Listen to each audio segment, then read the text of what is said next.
All right, here we go. Good. What the hell is that? What kind of emoji is that? A troll? Good morning. What's good? Good afternoon, I should say. It's not even morning for me anymore. I'm a little late today. Greetings from Florida. Hello, Pedro. James, what's good? Hello, Satyaji. Michael, Sam, Di, Nick. Thank you. Welcome, everybody. Welcome to the members as well. Always appreciate everybody who has done that. And they're working towards those extra special ones. They're up to Rooney. That's pretty cool. Evening from Manchester. Kono, Andy, Saram, Suvik, Raf, Sirius, Michael, Reginald, Michael again, Glenn, Degsy. Hello. All right. How are we today? Good, everybody? Having a good day? Having a good time? A good life?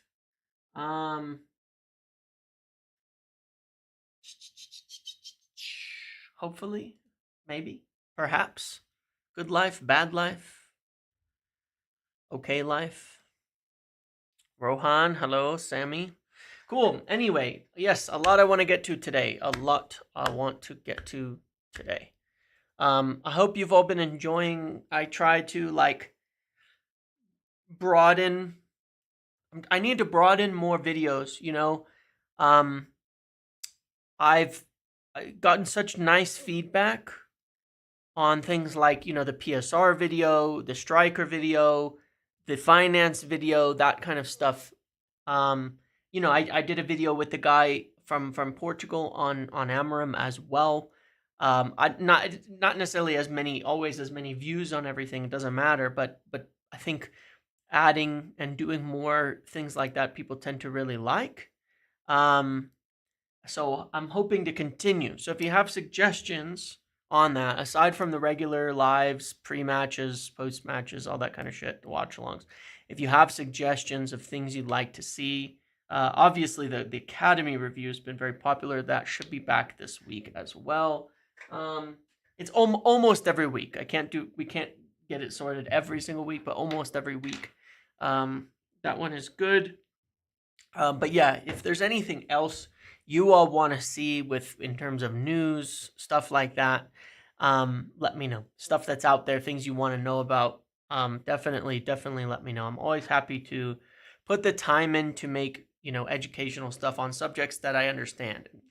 And yeah, and that I can help with. So anyway, I do appreciate everybody who always watches and likes and has given me good feedback on that.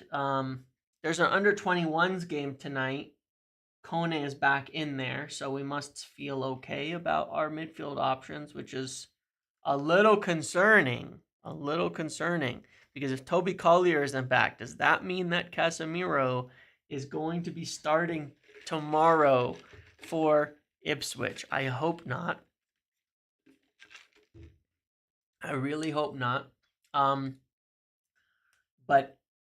But what does that mean? We don't have a lot of forwards. Do we play Garnacho, Xerxes, and Hoyland with Bruno deep? That might be okay. We might do that. So I guess we'll find out. We will find out later. Harry Amas could be in the team, I suppose, but probably on the bench. Cheeto remained with the first team. Yes. It seems like that is the case. There's also a what did my guy, our guy over there, Academy Arena United, say? He did mention something. Hold on. About this, what might be potentially the case. 1 second, let me just read it. So Friday there is a quarterfinal. The FA Youth Cup quarterfinal is on Friday, right? Now, of course, Cheeto could do a few minutes, 20, 30 minutes with us, and then play in that Youth Cup game Friday, but that's a big game, and you'd expect Cheeto to go back into that game on Friday. That's a big one. He should play in the FA Youth Cup. Now, he could still play for us on Wednesday, and do that, but that might be also, part of what is being looked at here. So we'll have to consider that. Harry Amos could be in the team if Mazraoui is injured for this game very briefly. So we will see. Yeah, it's a big game. That is like a huge tournament, that Youth Cup game. So, they're gonna want guys like Cheeto with them for that one, for sure. Understandably. So but that doesn't mean he won't be with the first team, for what it's worth. It's just that's like a big one, right? That's like a big one. If we can win that. I mean, was that the one we won with Garnacho that everybody watched that was at Old Trafford? Was that the under 8 teams or the under 21s? Which tournament was that? Was it the same one? Yes? Okay. Thank you. I thought it was, because I remember watching, everybody watched that game. It was awesome. It was really cool. So yeah, it's a big deal. It's a big deal at the youth level. And a lot of people were there, right, in person. That was awesome. So that's great. So hopefully we see something like that this year, because I feel like we were having a bad season, and that was one of those things that was like, maybe we weren't having a bad season. No, we probably were having a bad season, because we had sacked a manager and changed mid-season, didn't we? It was the Rangnick year, and we were like, yeah, and we were like, and it was like this huge positive.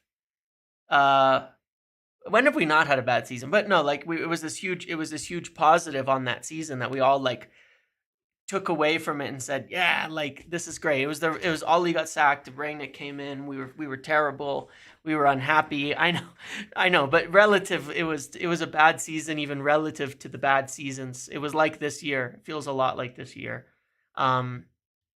Mid-season coaching change, all that kind of stuff. So it would be something to uplift the spirits, and hopefully, hopefully it would uplift the spirits of everybody. The Mourinho Europa League season was fun. I hope that's the type of season we have this year. I hope that's the type of season we have where we end up. That would be, I think, a win at the end of everything if we end up with a what do you call it? We end up with something out of this. So yeah, what are we doing? What are we covering today? A lot. I want to talk about a few subjects. Let's look at my chart here. Vivell, the cuts and budget, Amorim, goalkeeper, and I want to do the Ipswich vote. We actually didn't do the Ipswich vote for Everton because last Friday was a mess for me. I feel like I was stuck at home. What happened last? I don't remember, but we actually didn't do a vote for the Everton game, which was a Premier League game. We need to do that today.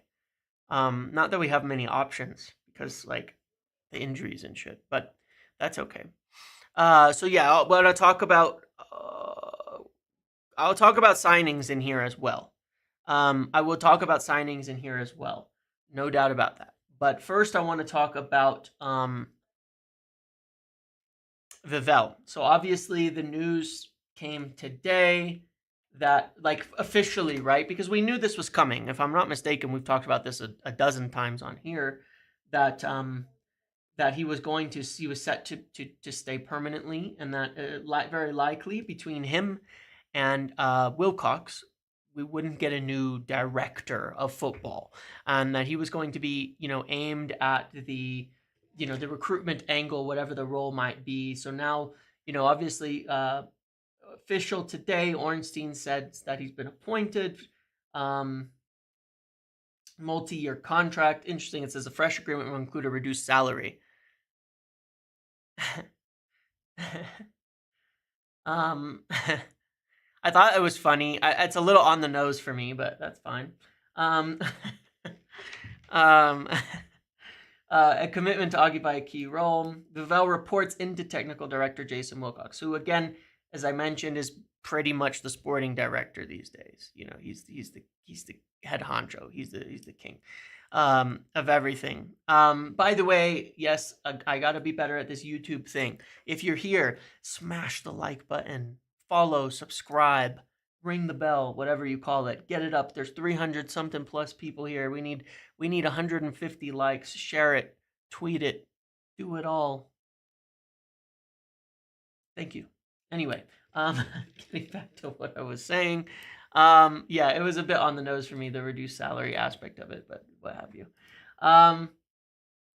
He will lead United's global recruitment operations, scouting structure, and emerging talent. These are among the areas which are set to see staff let go. The United declined to comment as they're in the forego legal redundancy process. It's aimed at the overhaul of the club structure, with the club says aimed at making a more lean, agile, and efficient setup. And this is totally true, all of this, right? So he is essentially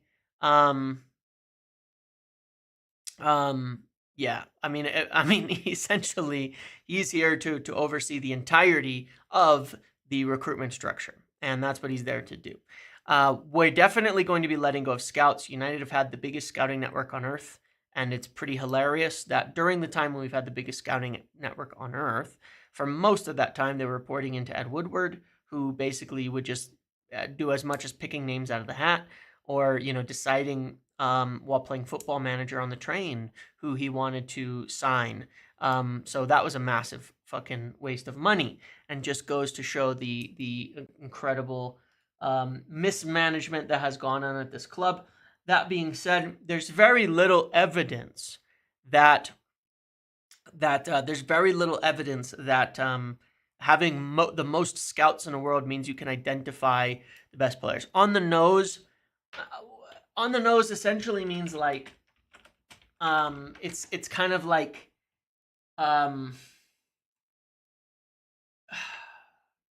like it's very upfront and direct, so it's like on the nose and it's like right in front of you in somewhat of like a funny or an ironic way. Point being, when you're making like budget cuts and sacking staff one day and putting statements about that, and then the next day you're saying you've appointed a new executive on a reduced salary, and you're making a point of it in your briefing, in your article, it's kind of like we all know what is being done here, what is being said by that. You know what I mean? We all know. It's very upfront. It's very clear to see. It's blunt. It's pretty, like, it wasn't well hidden. If it was intended to be hidden, it wasn't hidden.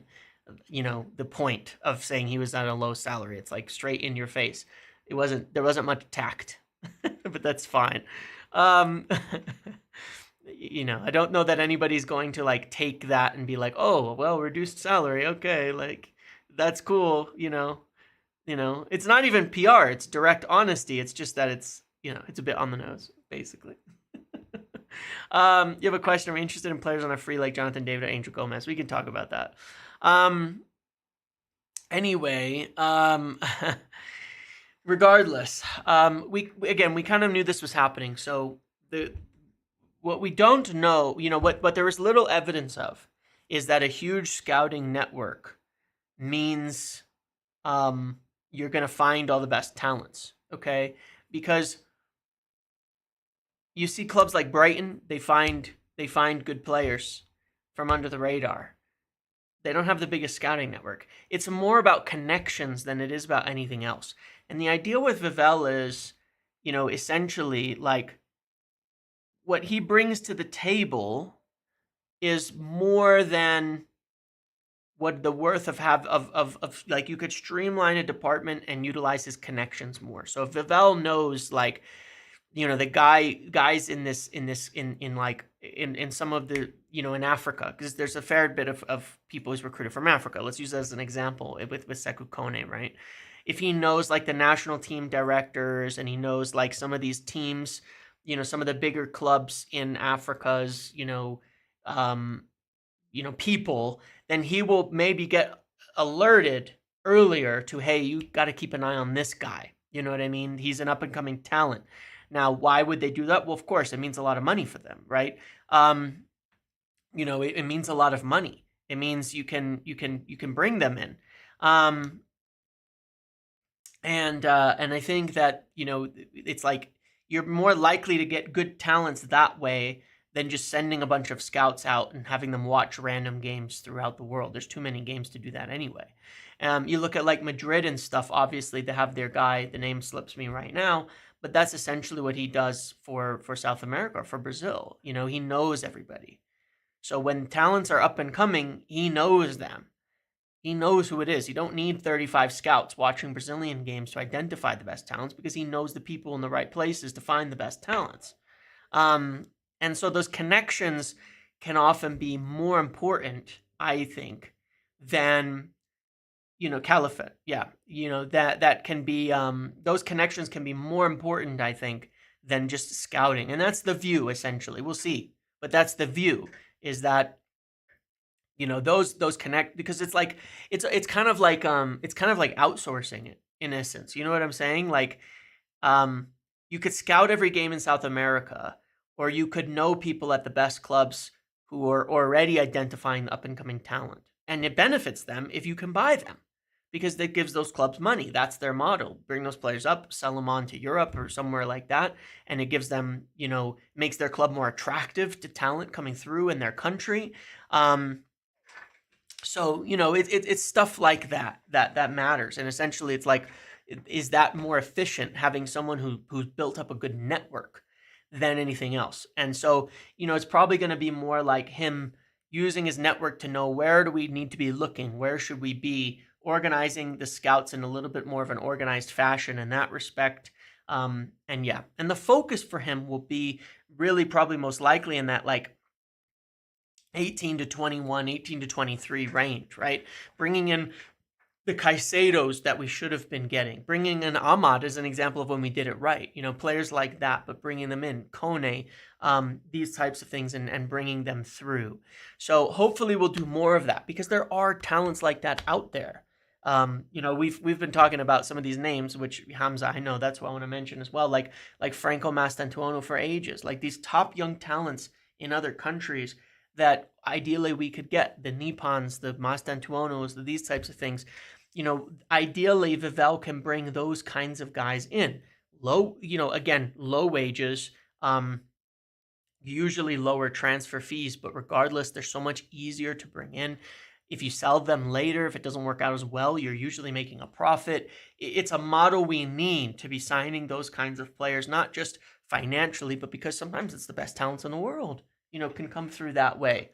You know, I mean, Holland went through the... Did Holland go through the Leipzig? Where did he go? After, I mean, people knew about him already, but he was in the Leipzig system, was it, or the Red Bull system? What am I losing? He played in Austria for the Red Bull system, right? Anyway, regardless, there's, you know, obviously he was someone, you know, similar types. There's a Salzburg, that's what it was. Okay. He would, you know, there's a lot of that out there. A lot of good players have come through these types of routes as well. And yeah. Yes, I definitely would say as well that, you know, Dorgelis that we heard about in January, I would keep an eye on that, because, again, a younger, he's not that young actually, but younger, talented player in the Red Bull system, that could come in and be, very good. That could come in and be very good, affordable. You know, we're going to need depth up front. I mean, we need top forwards, mind you, for sure. We need top forwards, mind you, but we also need good young talents to add to it, because we just don't have the numbers, you know, up front. So it's both, right, that we need. And so I definitely am keeping an eye on that in terms of rounding out our list. And I want to do a video updating things, because obviously we know now. We could talk about it now. No, we're going to talk about it in the Amorim section. In the Amorim section, I want to talk about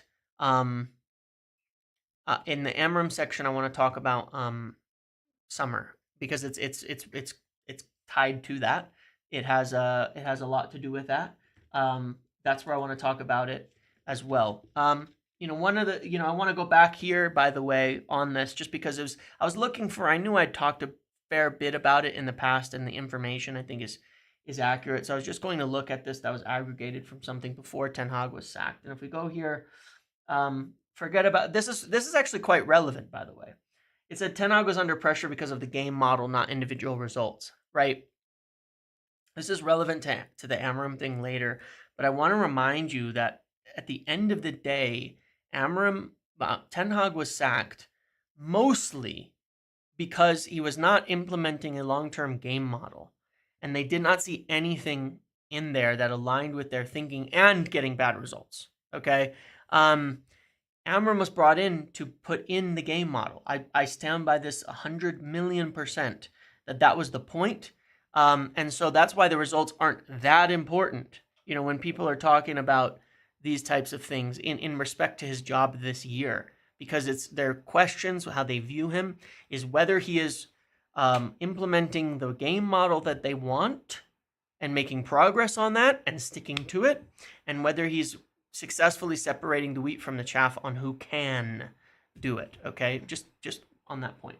But here, Vivell heavily involved in departures during the summer. I think Vivell will stay permanently, which he did. They want to continue lowering the average squad. Vivell could potentially help dictate the game model in the future. If Luke Shaw gets injured, United will sign a left back in January, which they did.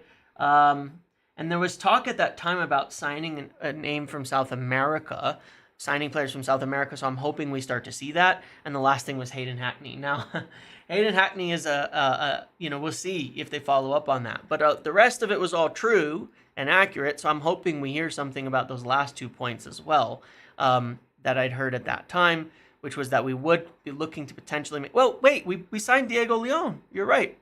Another check. We signed Diego Leon. We did make a South American signing, so that was already correct. So maybe we're going to go for Hayden Hackney this summer, okay? Maybe we will, because everything I said there actually came true. Thank you for reminding me. Even though I do think I hope we get more. I hope we get more than that. So let's see if Hayden Hackney is one that we end up looking at. It's tricky. Hayden Hackney is a really, really, really good player. I was after Ugarte. It was a really good player. He's not that big. We do have a little bit of a size problem in our team, but if we get a really big back line, I mean, Yoro, Maguire, and get a big player for that left center back. I'm not saying Maguire's the long term, but if we sign big players in the back line, that would probably help a little bit, wouldn't it? But yeah, that would be something. Yeah, Hackney was linked to Palace today. I know, and the thing is that if Dougie Freeman wants him, we should sign him. Let's just leave it at that. If Dougie Freeman wants him, we should sign him. No doubt about it. He is physical though. He's a really good player. People would be really happy with the way that he plays, I think, because he does bring something we don't have in the team presently. He's quite good. Yeah. So anyway, we'll see. We'll see there. But regardless, we kind of know what Vivell is here to do. We're going to keep focusing on young players and things like that moving forward. So good. Talking about the cuts in budget, obviously this was another big subject of discussion, with everything yesterday on them kind of formally announcing the transformation, about them working through more cuts to the staffing and things like that. A chunk of those are going to come from scouting. That is 100% tied to. This is where there's. The statement, I get it again a little bit on the nose about this transformation thing. I get that people were unhappy with the messaging on that. This is one of the parts where it is correct that the decision has been made.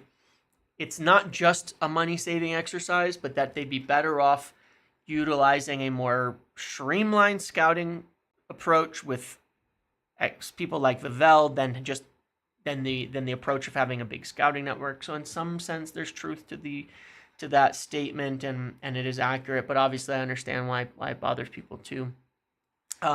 We didn't know these cuts were coming. I think that's the part that has to be understood as well. If you've been following me, like most of you have, I think when we first talked about the budget, Ineos, and cuts, I think last year, I told you we were probably going to cut 400. I'm quite positive. I wish I could find it, but I believe I said it on a number of occasions that in the end we were going to cut 400 from it. That they wanted to get it down from 1,200 to 800 or so staff. Some people, I guess, had the idea that the cuts last summer were all of them. I don't know why. Maybe I missed something because I don't remember seeing anything saying that would be all of them. I thought that was the initial round of cuts and that there was always destined to be more.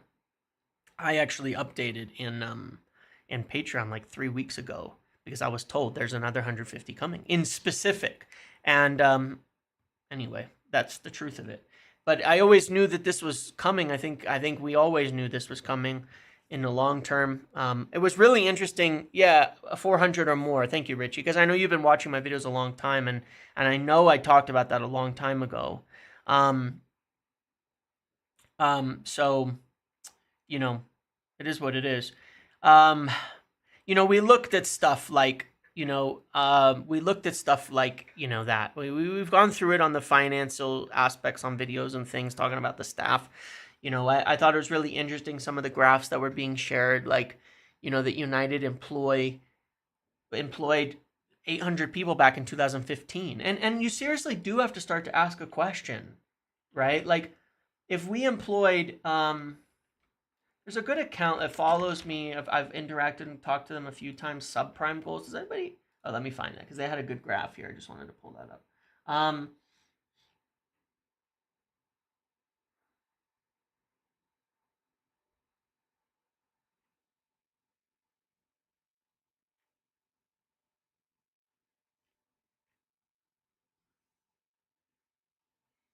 I'll address that Europa League point as well, but that you can confirm I expected much more than 250. Right? Okay, good. Thank you. But yeah, like there were here. I'll pull this up because there's interesting stuff. Like, this stuff about technical and coaching staff, that we have like nearly 200 compared to 50, 60. And our overall staffing in 2015 was where we're going to end up now. And the question that I have, and I'm open to answers on this, but I don't have the answer to it, is what has it done for us? Did we recruit smarter? No. Did we play better football? No. Did we have less injuries? No. What did we need? Like, what did all the extra staff add? I'm not blaming the individual staff, but this is what bloat and inefficiency means. At the end of the day, any business is going to look at, is the product they're putting out better because of adding more people? You have to do it for a reason. And if our football quality is the product, then nothing has improved from that, from adding more staff. We have more revenue than then. It's grown. But how many staff did we need to do that? That was almost all of that was commercial revenue. How many staff were employed just to add commercial revenues and to manage those sponsorships and deals? I don't think any. Maybe 10 or 15 is all it takes, to on those partnerships. But like, there's things like Manchester United TV that's been a financial drain for a long time. I mean, that's never actually made the club any money, and they added staff, and in recent years it's been cutbacks after cutbacks on it because it was like a loss-making machine. But there's stuff like that, and then you look at the coaching staff. We have 100 more. You look at scouts. We have 50 more, and it's like, did it help us, or was it just numbers? Was it just numbers to make United look good? For Woodward and the Glazers to say, oh, we've got the biggest club in the world, the most staff in the world. It sounds good in investor calls when you say things like that. When you say we've got, United is the biggest club in the world. We have the most staff, the most robust recruitment department. I honestly think a lot of the hires were like that. I honestly think that. Yeah, I've got suggestions for their messaging on these types of things because it would make a hell of a lot more sense. Now, can they say that kind of stuff? I'm not sure, because part of the complication is obviously the New York Times being on the New York Times, the New York Stock Exchange, United being listed there. What can they say? The Glazers are the owners. Let's not forget that. Okay, the Glazers are the owners, the majority owners. They have to approve everything. These were this statement was filed with the New York Stock Exchange on this whole thing yesterday.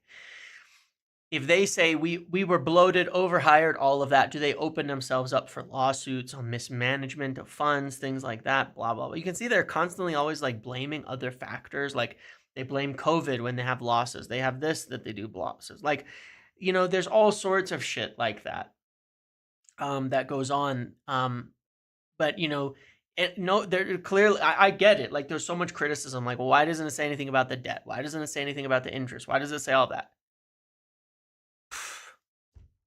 Because who's going to, you think the Glazers are going to sit there and let a statement go out and say, we can't afford it because of because our owners have taken $1 billion out of the club. Like, honestly, like it's just not going to happen. It's impossible. You know, if Jim Ratcliffe owned the whole club, you could bet a statement would be going out. These fucking guys stole so much money out of this club and have been, you know, pillaging it for their own self-benefit and all of that. Is like, whatever, you know, it's like, yeah, that's, but you can't. And it's like, remember, every public statement the club makes is a Glazer statement, not a Sir Jim statement. And for some reason, and I really, the only protest I have on this whole thing, right? I'm not saying they're not involved, is this point right here. Constant reporting of United about what Ratcliffe wants or believes, headcount strategy, capex, but Ratcliffe is not the CEO, he's not the chairman, he's not even an NED. Perhaps it is journalistic shorthand, but it's not a trivial point for a listed New York Stock Exchange company. And it is a fact. Jim Ratcliffe isn't even, like, on the board of the senior management, okay? He has responsibility for the football club. That's what he's been given control of. It's really, really easy to sit there and write articles that this is Ineos. It's literally not. In fact, it would be highly illegal for them to be making these decisions without the Glazers being not only on board, but and the rest of the board approving them. Like, it's just not how it is, you know? Omar Barada is actually on the board. He's an appointment as part of this, right? But look, it's just, I don't know why people are letting them off the hook for all of this. And then you'll understand why all the messaging is complicated and, you know, and why it doesn't mention debts and why it doesn't mention a lot of the real reasons, because this is the Glazers, you know, in and out. It's the Glazers. That's what it is. There was a thing about, I did see a thing about United, you know, preparing for the Europa League for the next 4 years, and that's fair. You know, like I said, I think this year they're prepared for no Europe. And yes, and look, to make it really, really clear, I saw that with Kieran Maguire's suggestion that the salary is only 45% of our income. It's like 53% or something, actually, is what it is. But how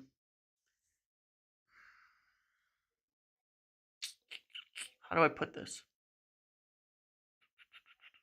I strongly disagree with some of the suggestions that he made because I think they're constantly without context. You know, like there was an article that he wrote for The Guardian the other day. And he keeps saying United generate cash flow, so they weren't going to go bust, right?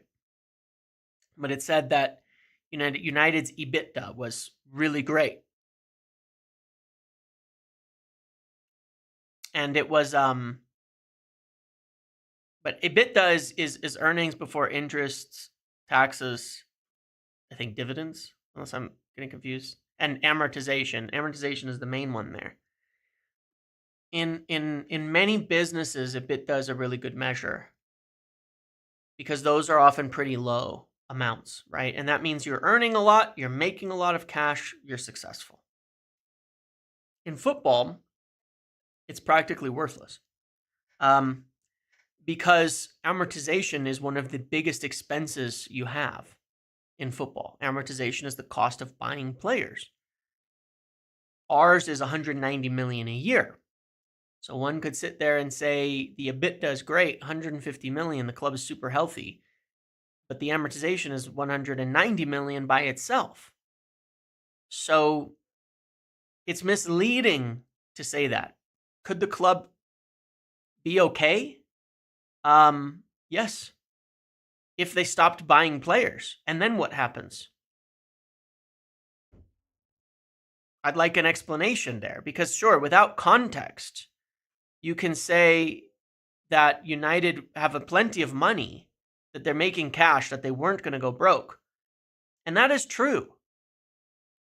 Without context. If United want to keep competing with big clubs and being a big club, you have to spend money on transfers. If we stopped buying players, we wouldn't go broke. We'd be fine. Until we get relegated, and then we would then not be fine and we would go broke. So it's like we were going to go broke, yes, if we kept up the level of spending that we were doing. That is a fact. But we can't stop spending on transfers. We can't stop buying players. We go into the summer, we don't buy anybody. We're going to lose more revenue. We're going to lose more sponsorships. We're going to get penalized by Adidas. We're going to get penalized by our loans basis. Like, there's so many things that can happen there. So there's a lot of context missing from a lot of those types of comments, and I really don't know why. I don't know what is to gain out of ignoring all of those things. I don't know what's to gain out of ignoring those things and doing that. Like, what's the end game for all of this? That's my other question on the whole thing. Like, what is the end game for all of this? I don't know. I don't know what it is. I don't know what the end game for the way that a lot of people are talking is. Like, what do they want to get out of it? Because anybody else on earth could have come and bought United. They didn't. So there's no buyer out there. The club still technically can accept offers in the next few months. There's no buyer out there. There's nobody else there to buy this football club. People need to get that. It doesn't exist. If there was, I would support it. If anybody, again, a lot of you were here watching me during the whole thing. Ineos was not my preferred choice. They were the most realistic choice, but they were not my preferred choice. There were other people I was hoping, begging, would get involved in this process from the beginning. Guys like Pagliuca and the group that own the Boston Celtics, very, very sports related. I think they've done a really good job. It's Atalanta, right? Or at least a part owner in Atalanta. Guys like that, Liberty Media. I spoke about all those guys and said, look, they've showed an interest, or they've at least checked on it, but I hope they get involved. But they didn't. They didn't. And they haven't. And none of them were willing to buy the club. So there's no other alternative here. And the only alternative is a full sale at the end of it to Jim Ratcliffe. That's what's really lined up for. And I will, and I completely in the sub underlying context of all of this.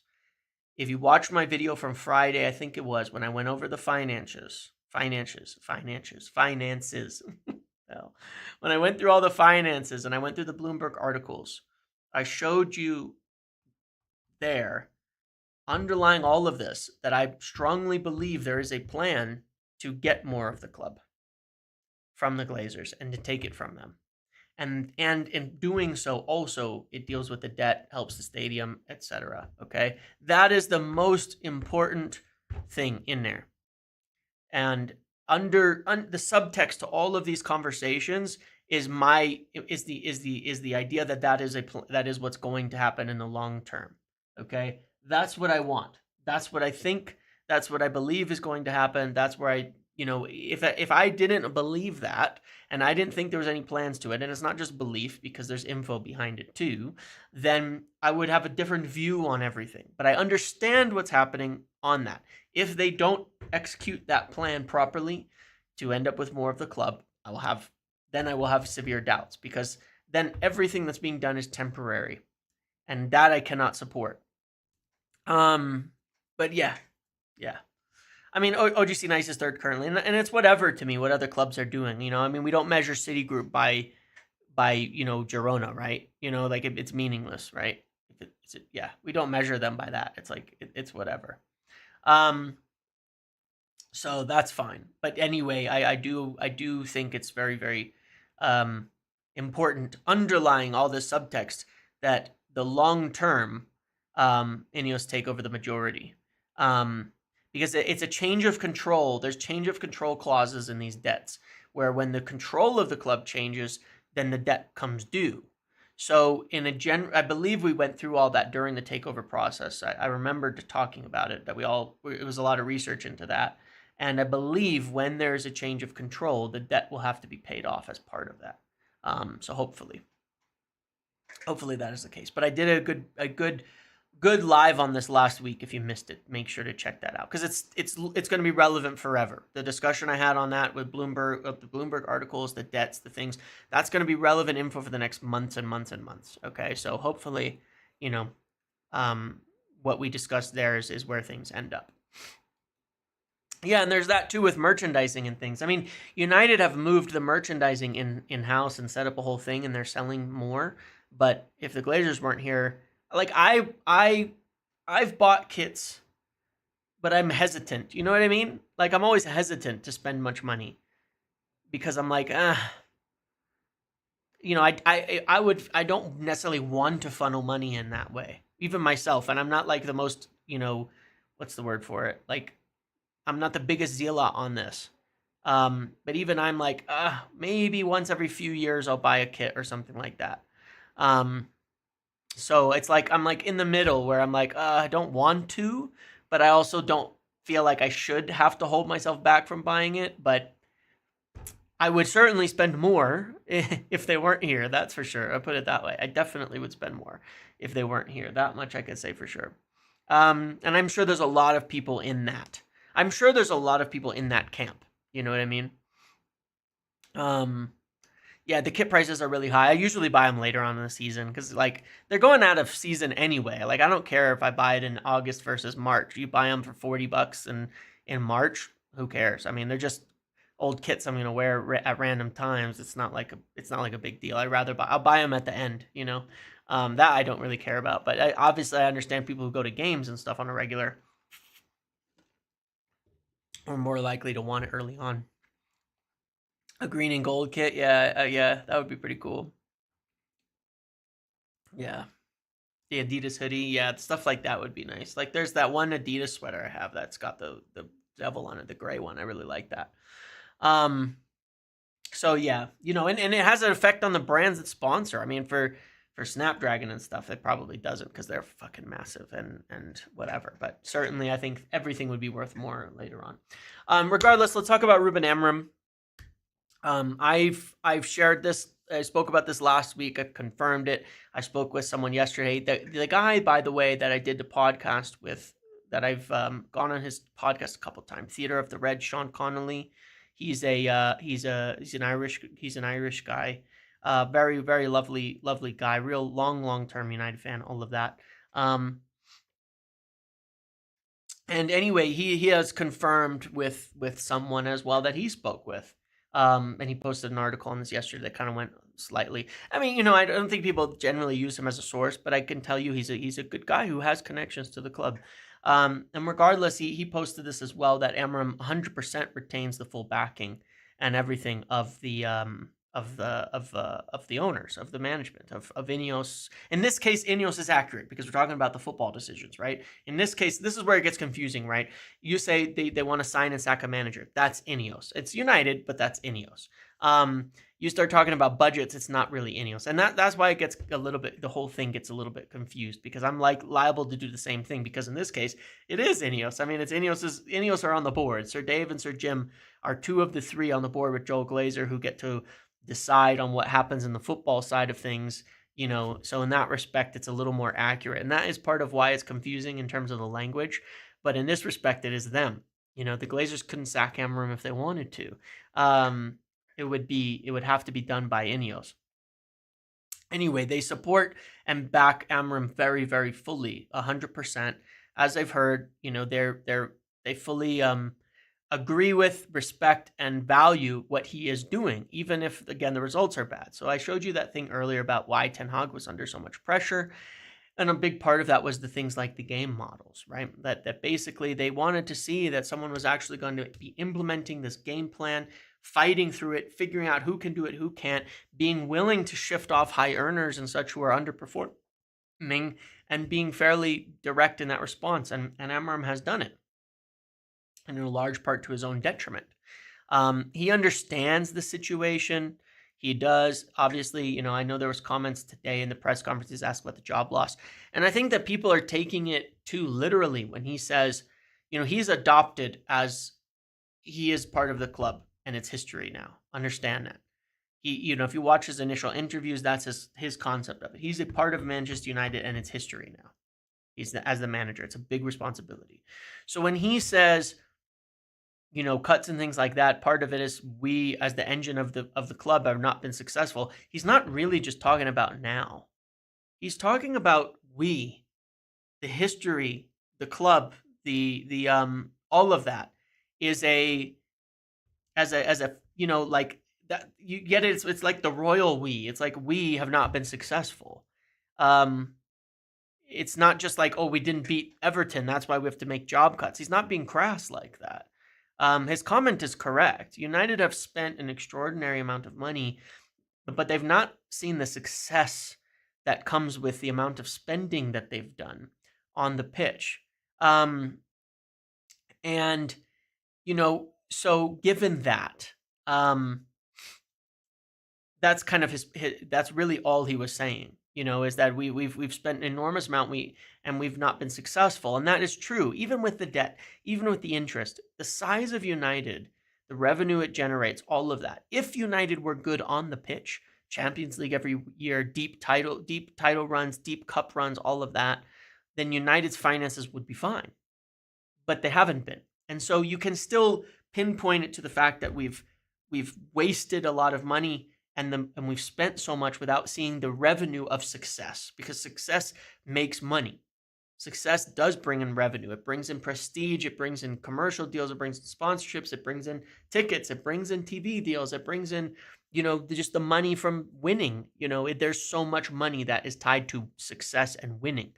That was his point. I'm only commenting on that because it seems like some people took it the wrong way, but that's what he's saying. It wasn't a crass comment or something like that. He does understand the situation, and that is totally 100% true. United have to make these cuts in large parts because of the last 15 years of shit that has been dealt with. And yes, it started before Fergie retired in terms of poor investment in the team and not preparing for the future. That is totally the case. But I think some people who want to pin it purely on like the last 6 months will agenda this. It's not. All of this is happening because of 15 years of mismanagement, not 6 months of losing games and football matches, not because of last summer's window. That's not why. It's not because of these things. Anyway, that's why people have to understand that is the truth, whether they like it or not. That being said, as well, of course, United are set to give him a very good budget. A good budget for the summer to rebuild the team. That is a big part of this. Yeah, remember James Rooney wanted a correct. It's been an issue for a long time. Are we going to invest? Are we going to build, etc. Right? But they're set to give him a decent budget for the summer to invest. And look, they made that point. And again, it's a little bit crass. It is in the statement they released yesterday when they said, we're making this transformation, and so we need to get back to the top. We need to spend money on transfers and blah, blah, blah. It's crass, but it's true. You watched my video with the 2 bars, and I was like showing the sections. I kept telling you, look, we're going to cut here because we cannot stop spending money. We cannot stop spending money. We can't just stop buying players. We can't just stop signing players. We can't just stop doing contracts. But I also think it's super important to note, again, that one point I made, that Vivell would be part of the game model. I'm going to make this clear. We are not signing players for a manager. The manager's assessments are being made in alignment with Vivell and Wilcox and the people involved to know what direction we are going as a team and what we want to build. They're going to spend regardless. Look, think about it this way. If you sack Amorim and you hire a new manager in summer, you have no idea how good they are. You still have to give them players. So it doesn't matter. What we have to move on from is the manager picking the players specifically. And we have to move on from that. And we have to look at, it's not about, this is where I've disagreed with, we gave the manager tons of money. No, we didn't. We didn't give Ten Hag, Euro, Ugarte, and Xerxes. Maybe we gave him Delict. Okay? Maybe we gave him Delict. That might be true. Okay? But we didn't give him 200 million that's pissed down the drain. Euro wasn't for Ten Hag. Yoro was one of the best young center-back talents in all the world that fits multiple systems and could be developed into anything. Ugarte, we definitely didn't give Ten Hag because he didn't want him. Xerxes is sort of a unique talent that was signed. Like, we did not give Ten Hag 200 million to spend. Maybe we did give him 50, and that was maybe a mistake, maybe not. But we're not going to give 200 million to Ruben Amorim. We're not going to give him 200 million, this summer. We're going to sign the players we want. Kenda, it is very important to understand Kenda. Kenda has been tracked by a lot of teams for a long time and is viewed in a similar way to Lenny Yoro as one of the best young talents in football. If you will go to a back four in the future, he can play as your right winger. There's many different things he can do. He can play as your left winger. He can play as a left, he's one of those players, you don't have to worry about that. Who do we want instead of De Ligt? Even there, remember we offered 50 million for Gerard Braithwaite. Don't forget that. We offered 50 million for Gerard Braithwaite. We made that offer. That wasn't we didn't forget that. We made that offer. That was who we wanted. That's who we wanted. Yeah, it's we tried. Todibo, we would have signed and got blocked up by UEFA, if you recall. So we ended up with De Ligt because we moved down the list, and then I think they put, Ten Hag was pushing for it, Ashworth was pushing for it, and we said fine. And maybe it's a mistake, maybe it's not. But don't forget, we still tried to sign other players before him. Legitimately tried hard to sign other players before him, and then we were blocked, or Everton asked for way too much money, so that's the truth there. We'll be able to buy players from Nice in the future, not this next coming summer. No, it's still blocked, I think, through this coming summer. I think it's 3 windows we can't do it, something like that, or maybe it's 4 windows. I don't know. It's a long time. Yes, Amorim will 100% still have input. He will still have input, okay? I don't believe there's a veto or anything like that, but he will still, of course, have input. But one of the biggest... Look, nobody wants to force players on a manager, but the whole point is that they're aligned. They are aligned with each other at the end of the day, and that, he's aligned with them giving us... he's aligned with the players that they want to sign that also fit the way he wants to play and that they have the right attributes. He's going to let them know, this is what I'm missing, this is what I don't have, this is what I need, and they're going to sign players based on the holes in the squad. But, I think people get too hung up on the back 3 versus the back 4 thing. Manuel Ugarte, he might be better in a 3-man midfield. Lenny Yoro is not going to be worse in a back 4 than a back 5, or a back 3 than a back 2 in terms of center backs. He's not going to be worse. He's going to be about the same. There's not that much hang up on it. Really, the main differences are things like wingers. Even then, you look at Ahmad, I think he suits the wingback role almost more than he suited the regular right wing position. So, it is what it is. But we'll figure it out. We're sorting the deadwood and things like that. Now, in terms of players, like I said, I would definitely look to... We're gonna have budget this year, but we're gonna need young players. But I do want us to balance it.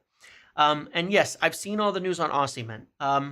When I was going back to January, at the start of January, I said that we've considered it, we like him, but that we probably couldn't get a swap done in January between him and Garnacho, but that it probably would come up again later, and to look at it in summer.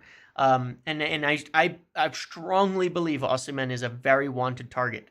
The question is if we can afford it, and if we're willing to sink enough, as much of our budget into it. That's going to depend on his wages. We're not going to pay $350,000 a week for Osimhen, okay? We're not.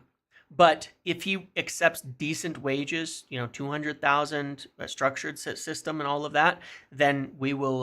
Then I think we have a really good chance of bringing him in. The other factor in that is if there are players on our side that Napoli want, that would allow us to work out mutually beneficial deals that support both from a cost and PSR perspective. But there is serious interest in Osimhen, serious, and they love him. He's like the top rated striker on the market for United. Okay, I think it's really going to come down to costs. And I think we're going to need to see where we end up by the end of the season, because that is an expensive player on bigger wages. And when you compare it to like the young thing, that can heavily limit our budget a lot more. But then it's also like, there's a few things up in the air that will determine whether we can buy a big player like that. Does Rashford continue his great form and then get a sale for 50, 60 million to Barcelona or something? Because that blows the roof off of the summer, right? Does Antony continue playing well? I know he got a red card. And do we end up with a permanent sale there where we get to wash his amortization? Do we magic a move for Casemiro out of here? Like, these are still the factors that determine we have a good budget, we have a great budget, come summer, and especially in the wages perspective as well. So that's the consideration there with Osimhen, but obviously Delap is of interest too. I mean, that's been reported very strongly. I'm sure that is true and that he would be considered. I think, though, that it's a big risk for me still personally, not getting a proven striker there. It's not like Osimhen is old. He's one of the best, most complete strikers in all of football, and we should get him in if we can. We should absolutely get him in if we can. Are we not forced to sell to Villa? No.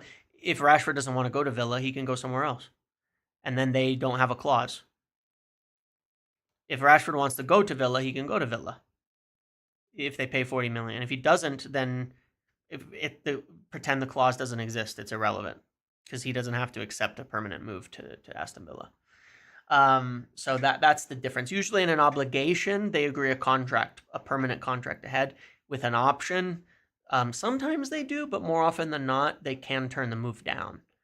Rarely they do, because in most cases, it's a little bit more like those deals are done usually where a player's thinking about joining there permanently. But in Rashford's case, he obviously has his eyes on Barcelona, I think.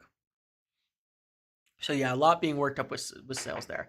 Definitely would keep an eye on Dorgelis as well, that we might come back in for him in the summer. Kenda, we know, very advanced, very interesting there, that I think we could get this in. Do you see us making like 8 signings? Yeah, I do. Now, I think some of them will be young guys. Like, I think some of them will be, like your Kones. You know what I mean? I think we will, and Leons, like, we'll get some guys like that.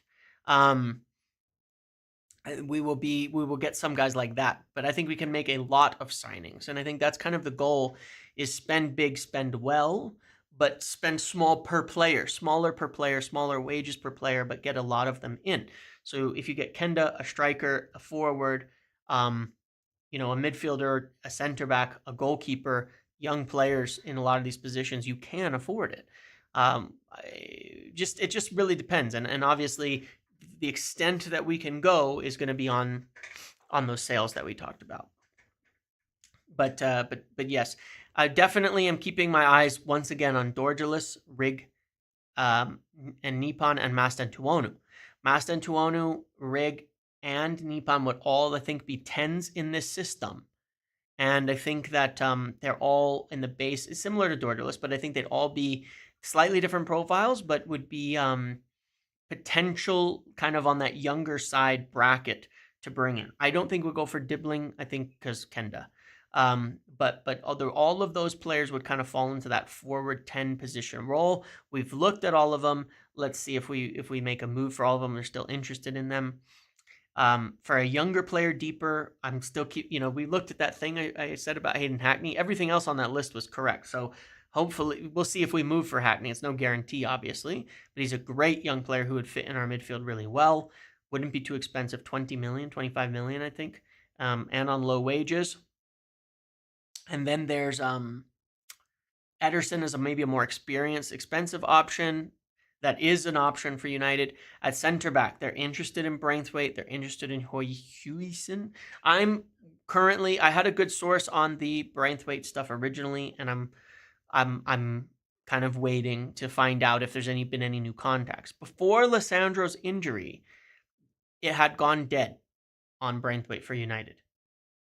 I don't know since then, but I'm trying to find out. But before Lissandro's injury, it had gone dead for United on Braithwaite, and it was no longer a topic being discussed, as far as I understand from my side. At least in context. I'm not saying they weren't interested, but there was no contact occurring. Since, I'm trying to find out. And so hopefully I'll be able to get some info on that soon. I have a good a good avenue for finding out on that from someone who would know. So we'll see. We'll see there. Because we need all of that. So I can see already like a couple targets lining up in each position that we're seeing. I don't think we'd see Kenda and Dibbling. I think it's just too much money. Dibbling's going to be so expensive and too much for the same positions. Need for some experience amongst the signings. Totally agreed there, but I don't think they want to do too much of that. I mean, when you look at last year, Mazraoui's the most experienced and he was very cheap. So maybe someone like that to add some experience, maybe in the midfield or something. But yeah.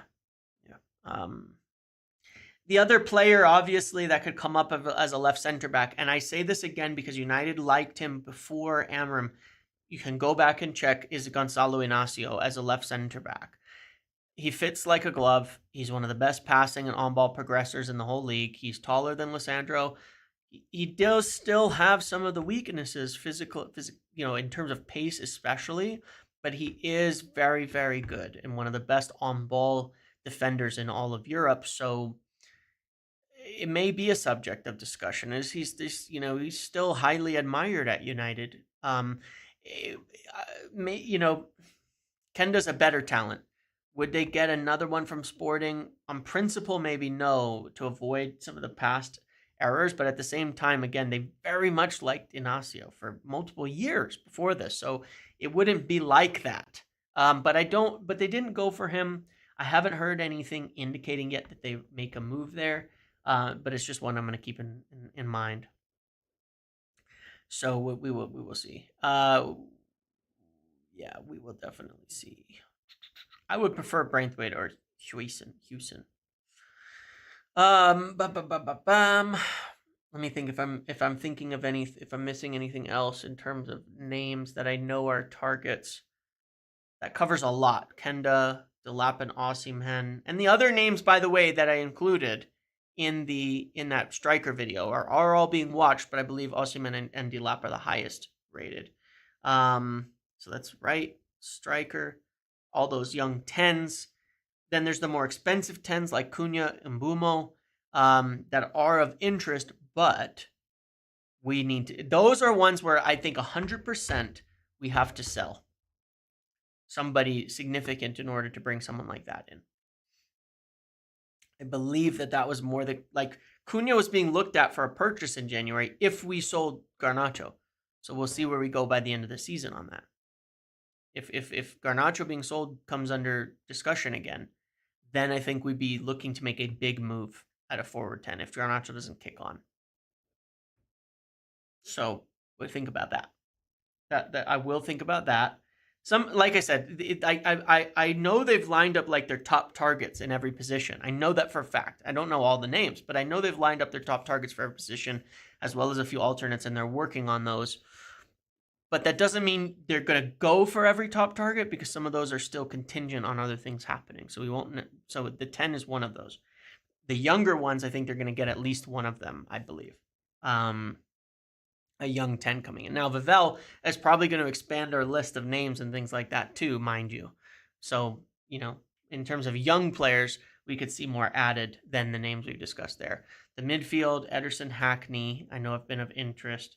The back, Braithwaite, Hewson, Inacio. I would like to see us expand it to someone like John Lukumi, who's very good. There's other ones as well that I know are good fits that it would be good to see if United add them to the list and go for them. So yeah, a lot there. Then there's goalkeeper.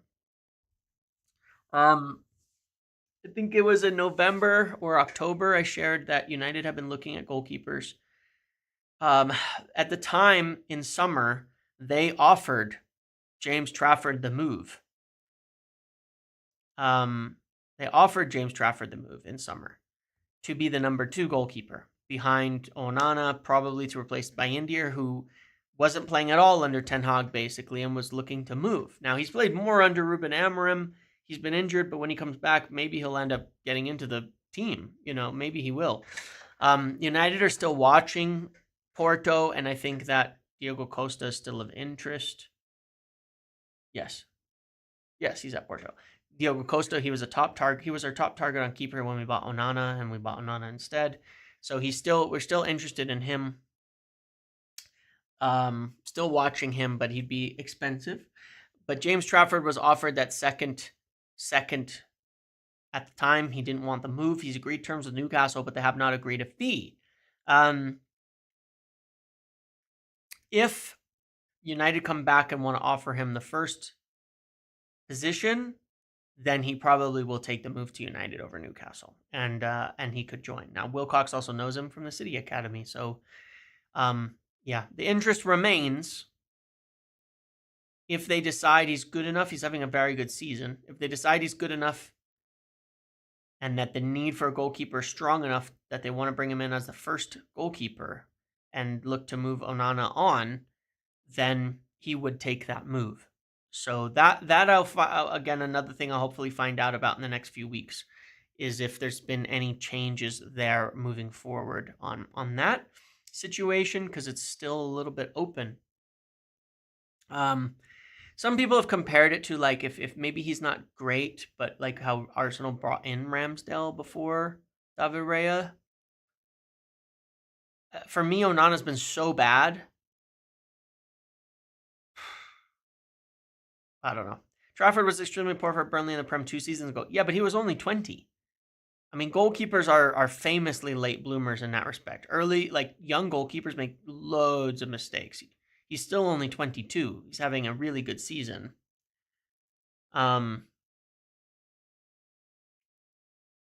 His shot stopping this year is exceptional. I mean, he's having an amazing season in terms of look, and it's hard to judge players by clean sheets for sure with goalkeepers, but at the end of the day, at least they're not chucking it in their own net like Onana has been. So I can't say I've watched enough to know. I'm just saying he's still quite young. So I understand he wasn't very good a couple years ago in the Premier League for Burnley, but he was only 20. But anyway, this is one to keep an eye on. I mean, what if we sold Bayindir and Onana and had Elith? Isn't it pronounced Elith? Am I have that right? Elith, Harrison, and Trafford, and we had those as our two to compete and as young keepers to work forward. I mean, it would fit our current modus operandi of getting young players in to compete for positions. It would. But yeah, look, there's other ones out there. Chevalier, we were very interested in the past, but he's going to move to PSG, it looks like. Zion Suzuki, we've been interested in the past. I don't know if we can resume that interest or not. But yeah, they were looking at keepers. They have been looking at keepers, okay? Trafford going in. He has agreed terms with Newcastle, but they have not agreed on any fees with Burnley. So it's not a done deal in that respect yet. It's definitely not a done deal in that respect. So it's still open if there was a position to be offered there. I'm not saying it has or that we've come in and offered the first team position. If we do, I'll find out. But I'm just saying that it's open on that respect. So we'll see. We will see.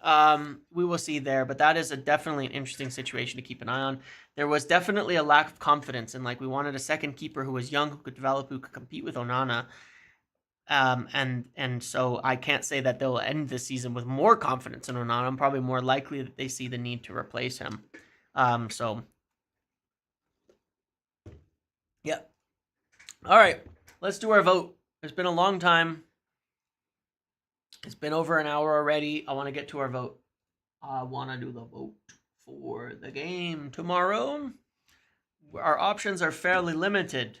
We don't get to do this. We don't get to do our Ahmad vote, which is depressing. Let's start with striker. Ooh, no, let's not start with striker. Shit. Because Xerxes will probably win the vote, but might be needed in the 10. Maybe we just do a straight up front 3 vote. I'm just going to do a straight up front 3 vote because we don't have that many options.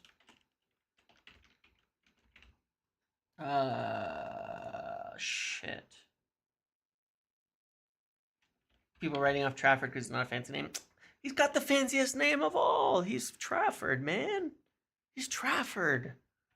Let's be meta here, all right?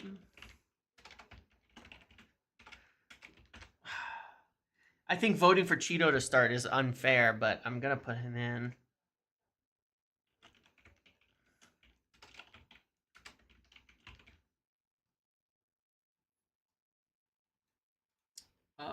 There might be another option here, which is Hoyland Bruno Xerxes. Is anybody gonna vote for that?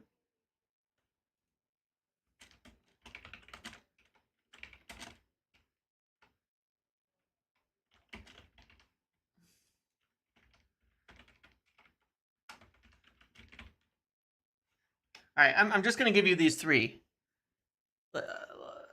I feel like voting for Cheeto is wrong though. Like I think that's the wrong answer. That's why I did it as a 3 instead of position by position, because it's like Trafford's huge, man. He's 6'5". Like goddamn, you know. I'll take it. I honestly cannot say I know enough about keepers to say that like it's a good or bad idea. It's just he's doing well. Our keeper's doing shit. I'm not gonna overthink it. I would take it. None of them are the right answers. What's the right answer for tomorrow? For tomorrow, what's the right answer? I think it's Bruno, Garnacho, and Xerxes. But then who's in the midfield?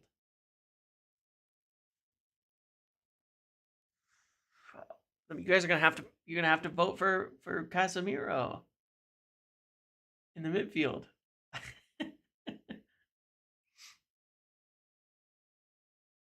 If you put Bruno up there, Casemiro's in the midfield.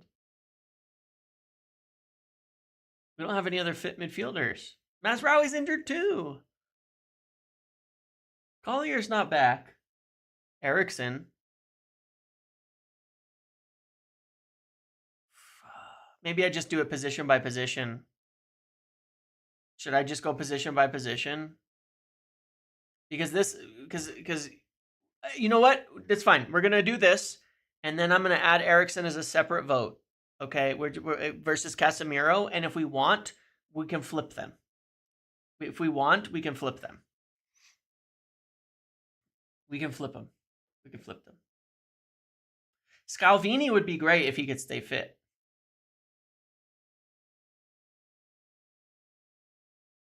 Scalvini would be great. If Collier was fit, I would include him too, but apparently he's not.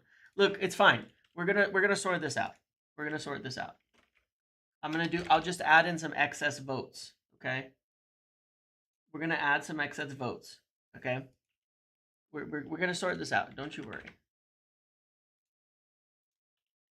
We're gonna figure this out, guys. Relax.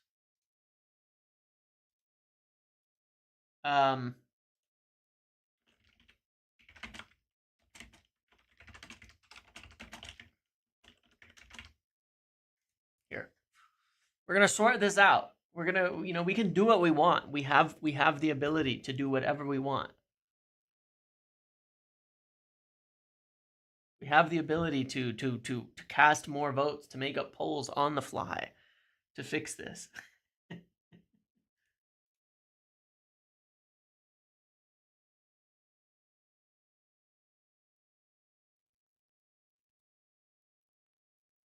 I don't even love Bruno D, but I do not want to see Casemiro touch that pitch. I just do not. All right, let's do it. Let's leave it at that. Okay, we're gonna do it like this, and then we're just gonna swap them. I'm okay with that. I'm okay with that. We're okay. We're okay. Do you want me to poll it?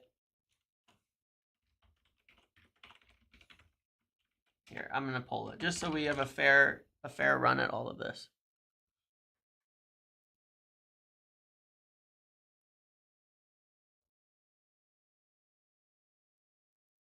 It'll end up being the midfield and attack on the pitch after. Who was up front?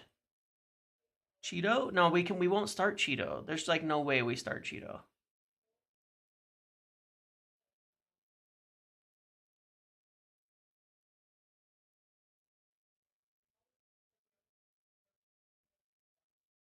Like, yeah, if we started Cheeto, then it would make sense because you'd go Garnacho, Xerxes, Cheeto with Bruno deep.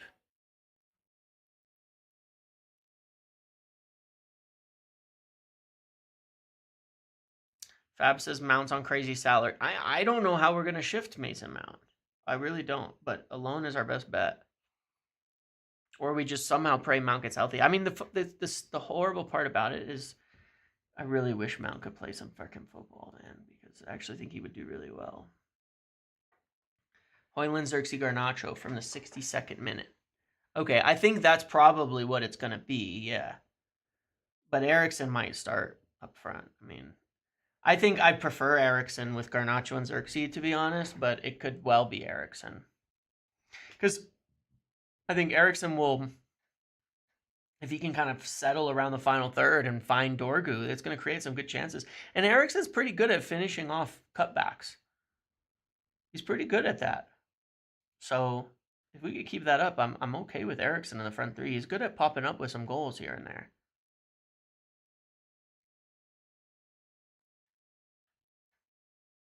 Cool. All right, we're going to leave it as it is. We're going to go left wing back. I mean, God, do we even have to pull any of this? We don't have any options. Mazraoui is injured. Nobody's going to ask for Dallo to be back on the left. There's not a single soul. Dallo is our only right back. Ugarte is our only other midfielder. And I'm not doing a vote just for Hamza, so we can somehow vote for Casemiro over Ugarte.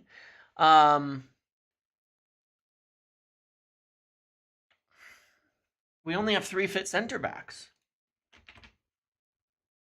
I guess I could ask for...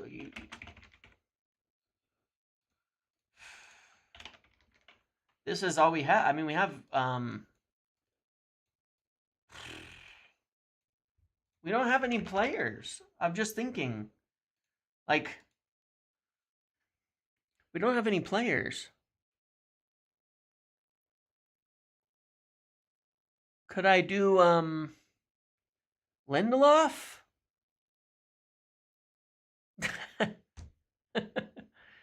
Is Heaven with the under-21s, or is he on the bench? Is Heaven with the under-21s, or not? Because he played for them recently. I'm sorry, if I missed that. I mean, I could vote. I could vote. Who do you want to vote? De Ligt or... Like, Yoro's should start, for sure. Who would we vote him for? De Ligt or Maguire? They both were equally awful yesterday.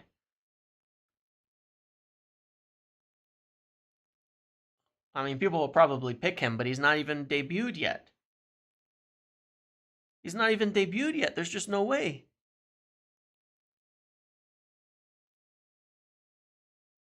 Kukanki won't be playing. There's no way he's going to start in this team. He hasn't even played. Mazraoui's still injured as far as we know, like a little minor thing. At least that's what we heard anyway, right? Kone's with the 21s. Like, I can do a vote on Heaven versus De Ligt or something, but like, there's 0 chance he's starting. Yeah, Kukanke is not going to play for the senior team.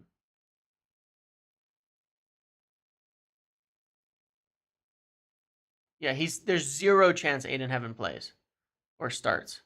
So we could do like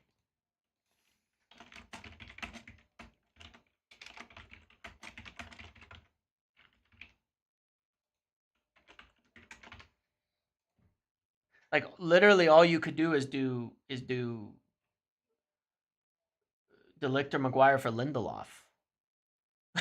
And no matter what you think of Maguire and De Ligt, you cannot be voting for Lindelof over them.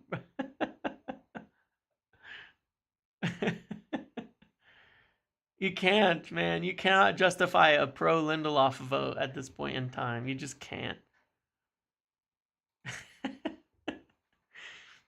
There are some voters. There are some pro Lindelofs in here. There are some pro Lindelofs in here, surprisingly. He's a good passer. Casemiro is filled in center back.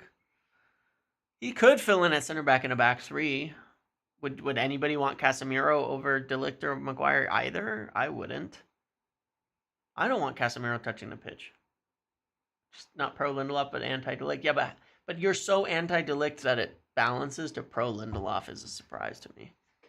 That you gotta really hate De Ligt to think that Lindelof should play over him. An unjustifiable amount, in my opinion.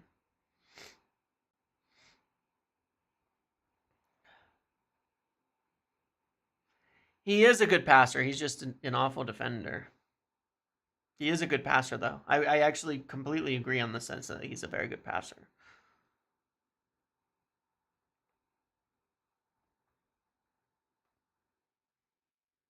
So no. So yeah, we don't have any options, man.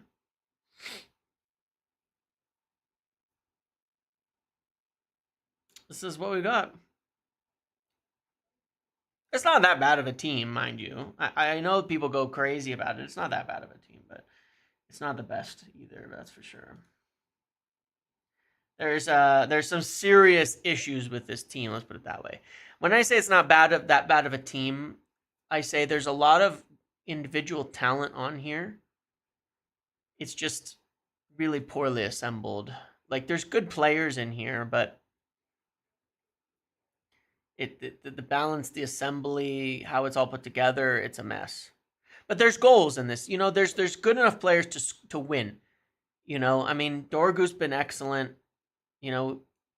Xerxes, I think, has shown some real talent recently. I mean, really what it's going to come down to is whether guys like Eriksson, Garnacho can score a goal.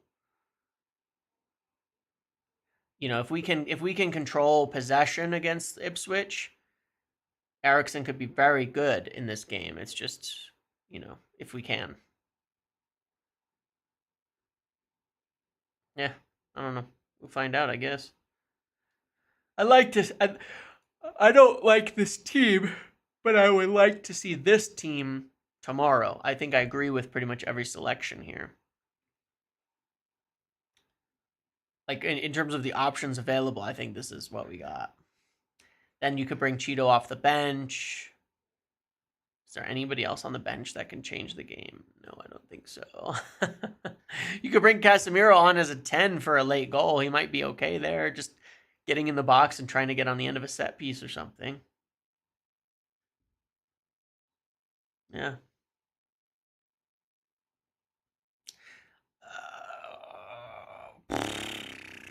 You still think Højlund needs to play? I mean, I get it. I don't, but I think he doesn't need to play, but I get it. Garnacho on the right last season seemed like... I agree. I feel like Garnacho on the right would be a lot better interplaying with Dalot than he was on the left. Jack Fletcher. He's not played, though. Like, yes, Heaven and Fletcher could be on the bench. Maybe they'll debut. Maybe they'll get some minutes in a debut. If we're winning, especially, I think we could definitely get a debut out of them. And hopefully we are. I would really like to see us winning a game so we can put them on. I think that'd be very nice. Is it home or away? Is it home or away? I actually haven't looked. Oh, sorry. So long nights recently. Home. Okay. That's bad. Just kidding.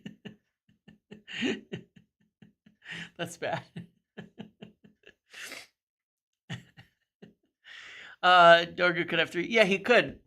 And that's where I think Eriksson could come into play here, because Eriksson is really good at getting on the end of some of those low crosses. That's one of the things he's quite good at. He's a very intelligent player. But all I want to see is us not chuck the ball in our own net in the first half. If we do that, I think we'll win the game. Like all we need to do is not make these huge fucking mistakes in the first game, in the first minutes of the game. You know what I'm saying? Like you got to realize our last 3 games we played. What were the last 3 games? Was it Everton, Tottenham, and Leicester in the cup, I want to say? Are those our last 3 games?